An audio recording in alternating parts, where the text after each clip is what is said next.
औषध प्रशासनानं safe food safe drug safe Maharashtra मोहिमेअंतर्गत 25 ते 27 जून 2026 या कालावधीत पुणे व सोलापूर जिल्ह्यात दूध दुग्धजन्य पदार्थ प्रक्रिया उद्योग तसेच हॉटेल आस्थापनांवर विशेष तपासणी मोहीम राबवून सुमारे 13,71,000 रुपयांचा मुद्देमाल जप्त व नष्ट केला।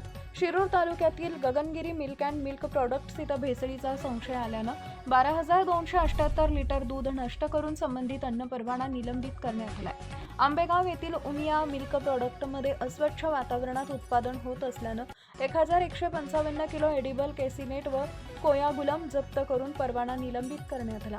सोलापूर जिल्ह्यातील रामदेव डेअरी इथं विनापरवाना व अस्वच्छ ठिकाणी मिठाई उत्पादन होत असल्यानं 1,807 किलो मिठाईचा साठा जप्त करून नष्ट करण्यात आला।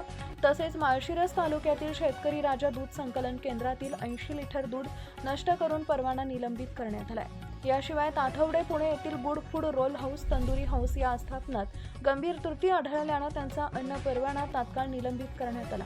अन्न व औषध प्रशासनानं अन्न व्यावसायिकांनी अन्न सुरक्षा नियमांचे काटेकोर पालन करावे तसेच ग्राहकांनी दूध व दुग्धजन्य पदार्थ खरेदी करताना लेबल, उत्पादन दिनांक, वापरण्याची अंतिम तारीख आणि फसाई परवाना क्रमांक तपासूनच खरेदी करावी असं आवाहन केलंय।